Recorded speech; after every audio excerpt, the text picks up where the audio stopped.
بسم اللہ الرحمن الرحیم قال اللہ تعالی وهو اصدق القائلین انا نحن نزلنا الذکر وانا له لحافظون۔ ہماری گفتگو کا عنوان ہے مولانا شبیر میثمی صاحب کا ایک کلپ کہ جس میں انہوں نے اشارہ کیا ائمہ علیہم السلام سے منسوب کتابت کا، اور سبقت لسانی میں وہ کہہ گئے اصلی قرآن۔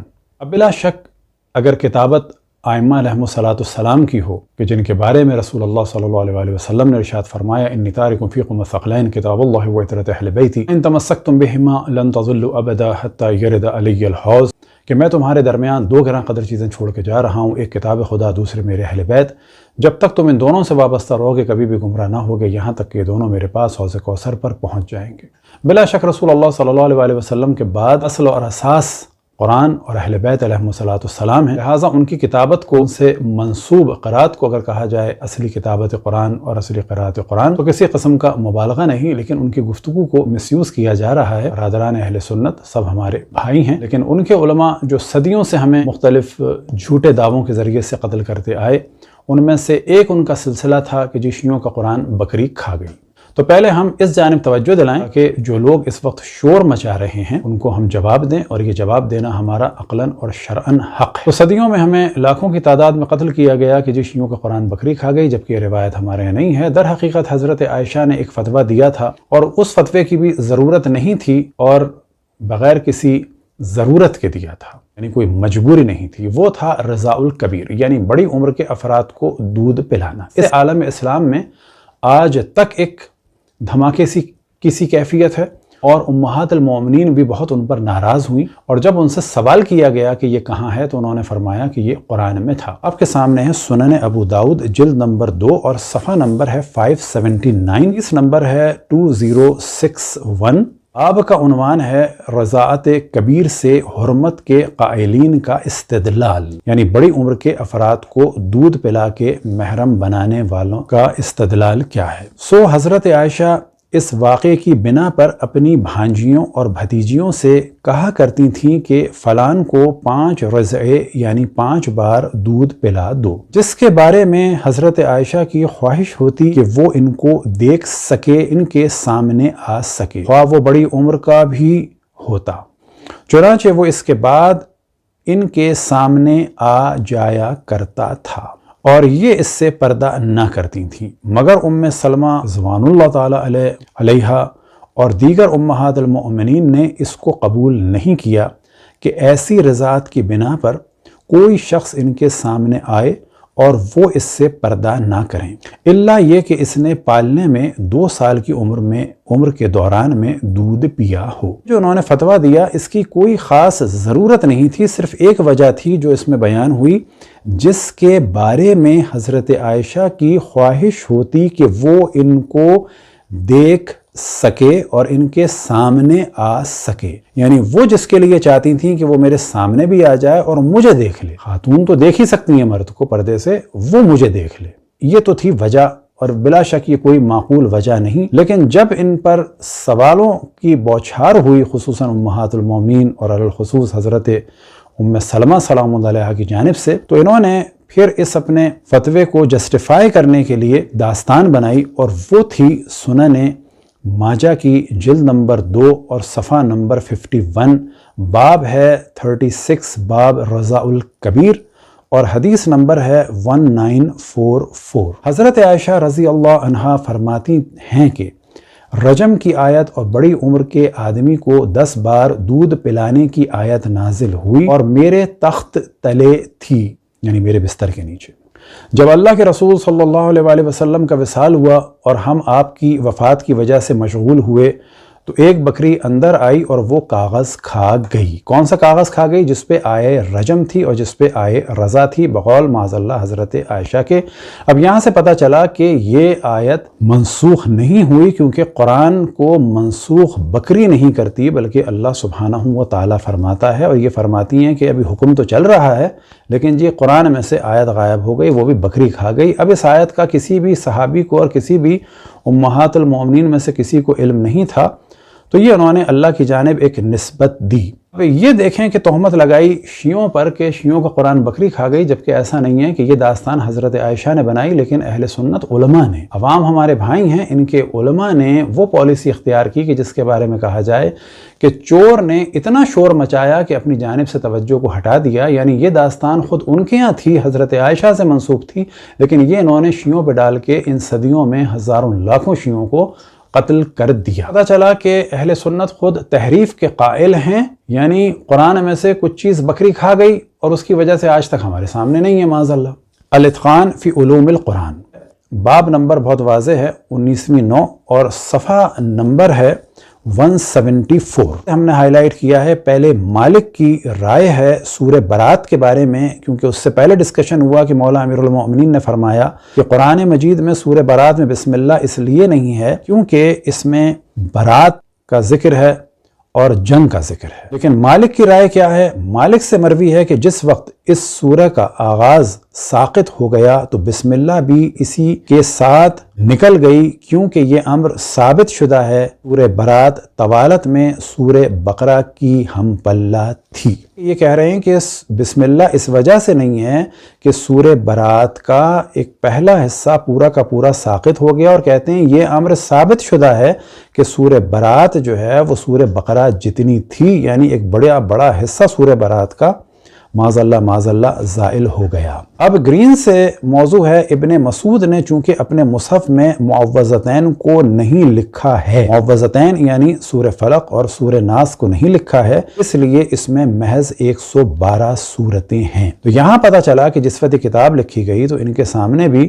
یا جیسا کہ ان کو خبر تھی کہ ابن مسعود کا صحیفہ موجود تھا، اور اس میں بجائے 114 کے 112 سورتیں تھیں، اور سورہ فلق اور سورہ ناس نہیں تھی۔ اس سے پتہ چلا کہ ان کے عقیدے کے اعتبار سے، یعنی اہل سنت کے اعتبار سے، اس وقت جو سورہ فلق اور سورہ ناس قرآن میں ہے، معاذ اللہ وہ قرآن کا حصہ نہیں، یعنی قرآن میں سے کچھ نکل بھی گیا اور معاذ اللہ قرآن میں کچھ داخل بھی کر دیا گیا۔ ابئی کے مصحف میں 116 سورتیں ہیں، اس لیے کہ انہوں نے آخر میں الحفظ اور الخلا 2 سورتیں بڑھا دیں۔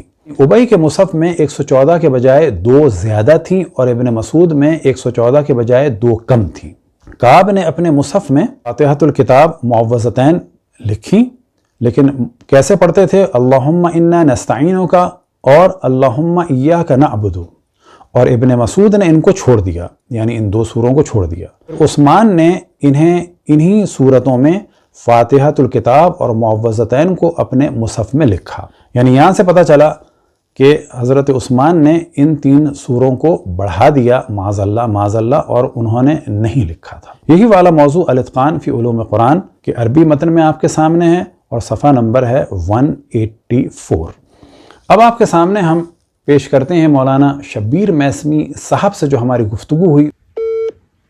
السلام علیکم۔ جی وعلیکم السلام، قبلہ میں شہریار بول رہا ہوں، کیسے مزاج آپ پہچان گئے ہوں گے، لیکن میں بات کرنے سے پہلے اور سلام علیک سے پہلے بس یہ بتانا چاہتا ہوں کہ یہ میں ریکارڈ کر رہا ہوں، آپ کی اجازت ہے تاکہ آگے بات کو ریکارڈ کر سکیں اس کے بارے میں؟ ہماری باتیں پبلش بھی کیجیے، ہماری کوئی بات پرائیویٹ نہیں، بتانا اخلاقی ذمہ داری تھا، لہٰذا میں نے سلام علیک سے پہلے چاہا کہ یہ میں ڈسکس کروں۔ اللہ کو زیادہ خیر دے بھائی، خیریت سے؟ جی بالکل خیریت سے، آپ کیسے ہیں؟ دیکھتے رہتے ہیں ماشاءاللہ، محنت کر رہے ہیں، کوشش کر رہے ہیں، اللہ آپ کی توفیقات میں اضافہ فرمائے۔ بس ایک زحمت دینی تھی مختصر سی، اس وقت آپ بھی مصروف ہوں گے، شاید کافی صبح ہے، اس وقت آرام کر کے آپ اٹھے ہوں گے۔ ایک کلپ آپ کا چل رہا ہے تو اس میں بظاہر تو بہت واضح سی بات ہے کہ آپ جب کہنا چاہ رہے ہیں کہ تحقیق کی ہے اور کاغذ کی عمر کو دیکھا جا رہا ہے، بہت واضح سا ہے ویسے تو ہمارے لیے تو کہ ائمہ کا لکھا ہوا قرآن یا ائمہ کا خط ہے، ہمیں تو یہ سمجھ میں آ رہا ہے۔ تو آپ کیا کہنا چاہ رہے تھے، اگر آپ اپنے الفاظ میں بیان فرمائیں؟ وہ ایک سب کے لسانی میں یہ بات آ گئی کہ اصلی قرآن، اس وقت جتنے قرآن دنیا میں مسلمانوں کے یہاں موجود ہیں، جس پر سب کا اتفاق ہے اصلی قرآن ہے، یہ صرف اصلی کتابت ہے میں معصوم علیہ السلام کی، جس پر تحقیقات ہو رہی ہے، تو وہ اس طرح سے لے لیا گیا جیسے یہ قرآن جو ہے نعوذ باللہ اللہ نہ کرے اصلی نہیں، اور وہ قرآن جو ہے وہ اصلی نہیں۔ اصلی معصومین علیہ السلام کی کتابت سامنے آ گئی ہے، خط جس کو کہتے ہیں رسول خط۔ جی رسول خط تو الگ الگ ہو سکتے ہیں، اس سے تو نہیں کہ نہیں ہو سکتا، تو وہ ہماری سب کے لسانی کی وجہ سے لوگوں نے یہ سمجھا کہ مثلا نعوذ باللہ کوئی وہ اصلی قرآن اور اس طرح کا مسئلہ سامنے آ گیا. بہرحال ہم نے اپنی طرف سے عذرخواہی کر لی سب کے لسانی پہ. اب وہ جن کو ہے کہ وہ کچھ نہ کچھ چلاتے رہے وہ بے شک چلائیں, لیکن الحمدللہ اہل سنت کے بہت سے علماء کو ہم نے اپنی وضاحت بھیج دی اور انہوں نے اسے قبول بھی کر لیا. کوئی مشکل نہیں.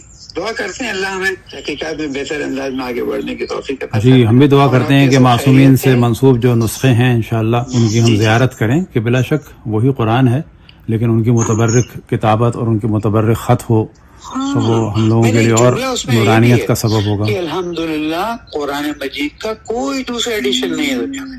یہ جملہ میرا بہت اصل مسئلہ یہاں سے ہے کہ بائبل کے اتنے ایڈیشن, اس کے اتنے ایڈیشن, اس کے اتنے, قرآن مجید ایک ہے بس. اس کی پرنٹنگ لاکھوں کروڑوں ہے, لیکن ایڈیشن صرف وہی ہے جو اللہ سبحانہ و تعالیٰ نے نازل فرمایا, جو رسول الخط معصومین علیہ السلام کی ہے اور کتابت ان کی زبان کی. بس اتنی سی بات. چلیں بہت اچھا ہے, مجھے بھی یہی تھا اور ظاہر ہے کہ آپ بھی یہی کہنا چاہتے تھے. تو جی بہت شکریہ, آپ نے فون کیا اور دوستوں کو سلام دیجیے گا ہمارا. واضح دیکھا کہ وہ ارشاد فرما رہے ہیں کہ ان کا اشارہ ائمہ علیہم السلام کی کتابت کی جانب تھا. لہٰذا دنیا بھر میں مختلف نسخے ہیں کہ جو ائمہ علیہم السلام سے منسوب ہیں, لیکن ان کے میٹیریل پر ایک تحقیق کی جاتی ہے اور وہ تحقیق ہوتی ہے ریڈیو کاربن ڈیٹ کے ذریعے سے, یا کہا جاتا ہے کاربن ڈیٹ, یا کہا جاتا ہے کاربن 14 ڈیٹ. اب بہت سارے نسخے دنیا بھر میں ہیں, ان کے بارے میں یہ کہا جاتا ہے کہ یہ منسوب ہیں, لیکن یہ نہیں کنفرم کہ یہ واقعاً پہلی صدی ہجری کے ہیں, دوسری کے ہیں, چھٹی کے ہیں یا ساتویں کے ہیں, کیا معلوم. اب ظاہر ہے اس کو ثابت کرنے کے لیے کاربن ڈیٹنگ یا ریڈیو کاربن ڈیٹنگ یا کاربن 14 ڈیٹنگ کے ذریعے سے تحقیق ہوتی ہے. اب جس طرح سے مولانا شبیر محسوی صاحب نے توجہ دلائی کہ انگلینڈ میں کچھ نسخے ہیں جو ائمہ علیہم السلام سے منسوب ہیں, تو وہ تقریباً اس قسم کے ہیں کہ جو ہم آپ کے سامنے پیش کر رہے ہیں کہ یہ جو آپ کے سامنے ہے یہ نسخہ ہے حرم امام رضا علیہ السلام کی لائبریری میں, اور یہ منسوب ہے مولا امیر المؤمنین علیہ السلام سے, اور یہ نسخہ بھی حرم امام رضا علیہ السلام میں ہے, اور یہ منسوب ہے امام حسن علیہ السلام سے, اور یہ بھی امام رضا علیہ السلام کی لائبریری میں ہے, اور یہ منسوب ہے امام حسین علیہ السلام سے, اور یہ منسوب ہے نسخہ امام زین العابدین علیہ السلام یعنی امام سجاد علیہ السلام سے, اور یہ نسخہ منسوب ہے امام رضا علیہ السلام سے. 2015 میں برمنگھم یونیورسٹی میں قرآن کے چند اوراق جو ان کے پاس محفوظ تھے, اس پر جب ریسرچ کا کام کیا گیا, 2 صفحے ہیں. اس میں پہلا صفحہ جو ہے وہ سورہ کہف کا ہے. 2 صفحے ہیں. جو پہلا صفحہ ہے کہ جس میں ایک ہی صفحے میں ترتیب سے لکھا ہوا ہے وہ سورہ کہف کی چند آیات ہیں, اور دوسرے صفحے میں واضح بیچ میں لائن ہے اور بسم اللہ لکھی ہوئی ہے, تو اس میں آخر کا سورہ مریم کا حصہ ہے اور شروع کا سورہ طٰہٰ کا. اب اس نسخے کی اہمیت کیا ہے؟ اس نسخے کی اہمیت یہ ہے کہ مختلف ادیان کی جو کتابیں ہیں, خصوصاً تورا ہو یا بائبل کی دیگر کتابیں ہوں, ان کے بارے میں ڈسکشن ہے کہ یہ صدیوں بعد کی ہیں, لیکن قرآن کی حقانیت کے دلائل میں سے ایک دلیل کہ جو اللہ سبحانہ و تعالیٰ نے خود کس طرح سے قرآن مجید کی حفاظت فرمائی. یہ اوراق محفوظ تھے کسی مسلمان ملک میں نہیں بلکہ یورپ کے قلب میں, انگلینڈ میں, اور خصوصاً برمنگھم یونیورسٹی کی لائبریری میں, اور انہوں نے تحقیق کر کے یہ بتایا کہ یہ نسخہ رسول اللہ صلی اللہ علیہ وسلم کے فوراً بعد کا ہے, کہ رسول اللہ صلی اللہ علیہ وسلم دنیا سے رخصت ہوئے 632 میں, اور یہ نسخہ ہے تقریباً جو کاربن ڈیٹنگ کے بعد نتیجہ نکلا 645 کا ہے. You're looking at one of the oldest fragments of the Quran ever discovered. It's written on parchment, most likely made from sheep or goat skin, and it's been dated by experts as being more than 1,300 years old. And that makes it among the earliest known fragments of the Quran anywhere in the world. And it's here, in the University of Birmingham.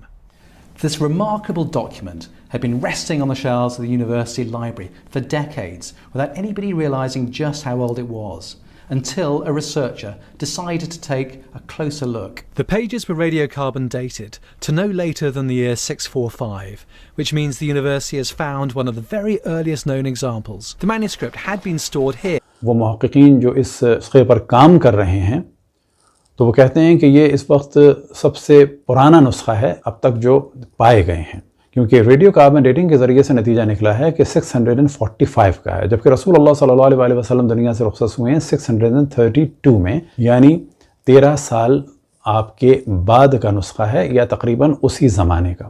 اب ظاہر ہے کہ اس قسم کے اگر نسخے ملیں تو ان کا فائدہ کیا ہے کہ تواتر کے ساتھ یہ بات ثابت ہو جائے گی کہ قرآن مجید کے لیے جو کہا جاتا ہے کہ یہ بعد میں وجود میں آیا، معاذ اللہ ایسا نہیں ہے، جس طرح سے تورات یا انجیل کے بارے میں یہ گفتگو ہے۔ تو یہ ایک اسلام کی حقانیت کا موضوع تھا جو مولانا شبیر میسمی صاحب نے ڈسکس کیا۔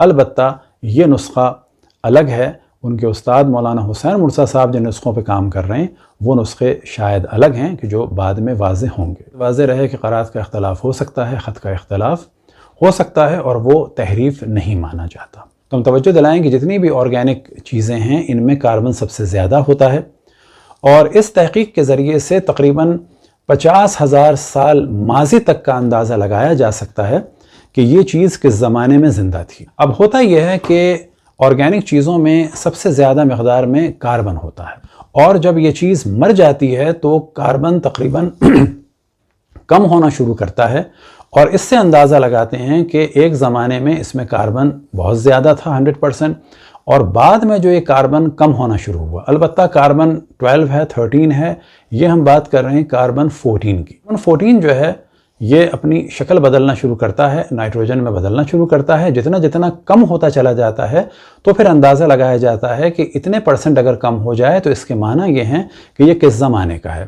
مثال کے طور پر یہ جو اوراق یا کھال پائی گئی کہ جس پر یہ لکھا ہوا ہے، اس میں 98.4 کاربن 14 پایا گیا ہے، کہ جس سے اندازہ لگایا ہے کہ یہ تقریباً 645 کے زمانے میں یہ چیز زندہ تھی، اور یہ ایک اسلام کی حقانیت ہے۔ ریڈیو کاربن جو ٹیکنالوجی ہے یہ شروع کی تھی ڈاکٹر ولیارڈ لبی نے، کہ جو شکاگو میں کیمسٹری کے پروفیسر تھے۔ 1950 میں انہوں نے اس چیز کو دریافت کیا تھا، اور 60 میں ان کو نوبل پرائز ملا تھا۔ خداوند تبارک و تعالیٰ تمام مسلمانوں کو اتحاد اور وحدت کے ساتھ پرچم اسلام کو سربلند کرنے کی توفیق عطا فرمائے، اور علمی طریقے سے اختلافی موضوعات کو ڈسکس کرنے کی توفیق عطا فرمائے۔ وصلی اللہ علی محمد وآلہ الطاہرین۔